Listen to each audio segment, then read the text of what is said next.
maybe could break a promise, what would be a legitimate excuse in this situation, that even the father might understand it. These are types of situations, and I think it's so very, very important to start from very early on, that children are coming into these types of practices, that they learn to reason about situations and to explain their motives and to understand their own motives and others' motives and accept them and negotiate them, if possible. Any other question, please?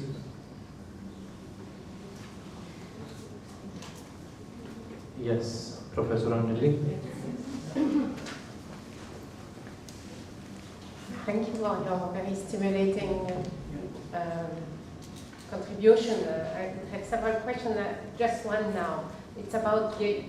You mentioned Asian children, for instance, more likely to feel guilt because they are taking in between different social responsibilities or might turn out incompatible. Now, how do you deal that with, for instance, German school children? Because if you educate them towards taking into account the feelings of others, even those they would dislike or not want to pay attention to, they will certainly develop some kind of guilt feelings, like the Asian children. And how do you see this can be managed from a psychological or educational perspective? I mean, now you have to keep in mind that we did these interviews. We didn't have an educational intervention here. But it was clear, as I said, that the schools in China taught these young children to take, I guess it was really taking the minorities into account, if you had a minority child in the class, to take care of them. So children would literally have something that could be called an authoritarian empathy, because they took care of the other because the teacher said so, because there was this rule.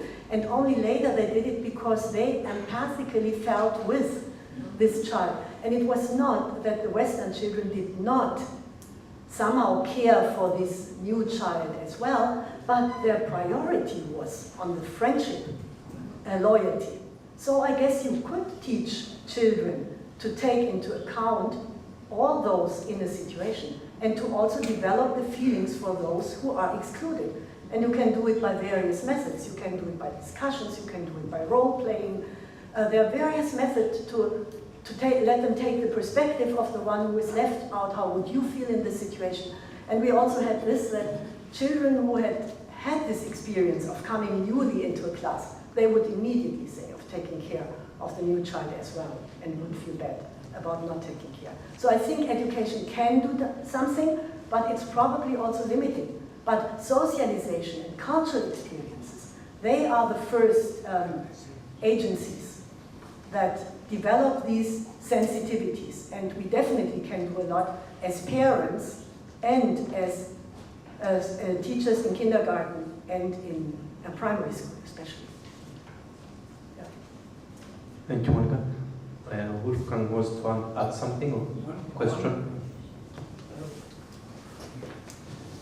Just one additional basis for dealing with it is the solidarity of the group that serves to redefine individual orientations, individual values in the context of a larger common solidarity basis in which terms may be relatively defined towards that collective solidarity. That could be a help out of a dilemma given in a given moment.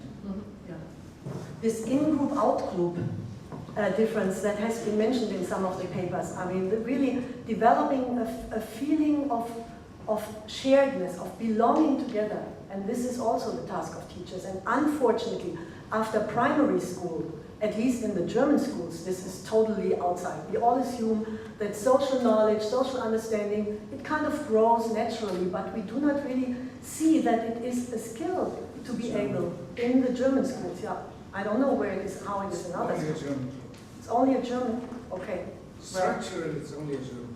Uh-huh. Of the gymnasium. That's totally, since PISA, even more focused on learning cognitive abilities. In special groups. Yeah. Okay, thank you very much, Monika. Now, Dr. Ayşe Özgür will give a presentation. Ayşe.